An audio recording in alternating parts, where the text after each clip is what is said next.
Good evening and welcome to Star City News. I'm Justin Holbein. The Kearney City Council will hear public opinions at 7 p.m. this evening regarding a city code forbidding alcohol sales on Sundays. Recently, the council heard arguments from liquor store owners wanting to amend the city code allowing off-sale alcohol on Sundays between noon and midnight. Store owners argue an extra day of alcohol sales will help businesses survive during tough economic times. Many store owners feel Kearney is losing business and missing out on sales tax receipts from Sunday alcohol sales. A new study says a possible change in the Niobrara River's water flow could hurt the economy in north central Nebraska. The river attracts people across the state during the summer and is a well-known tubing and boating location.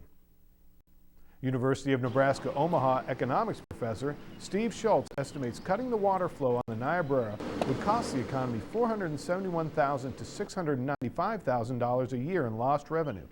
The Nebraska Game and Parks Commission wanted the study because it is considering an effort to protect flows in a 76-mile stretch of the river. The deadline for an arbitration report on the Republican River water dispute between Nebraska and Kansas will extend to June 30th.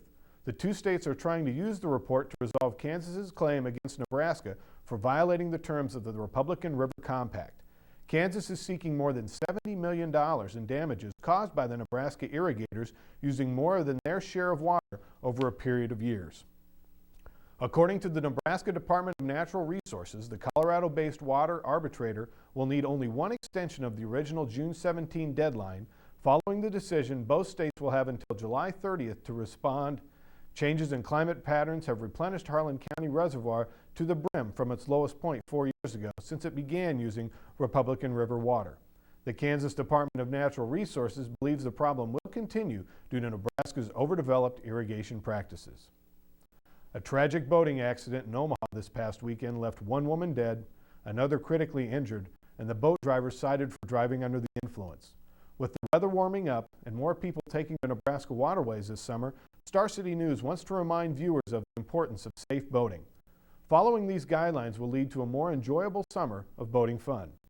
Sober boating. More than half of all boating accidents involve the use of alcohol. Alertness. Know where you and the boat are at all times on the water. Fasten life jackets.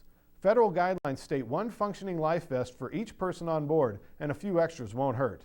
Education. Take time to invest in an educational boater safety course. Classes are offered around the state by the Nebraska Game and Parks Commission. Coming up after the break, new information is released regarding yesterday's fatal train crash on the Washington, D.C. Metro Rail system.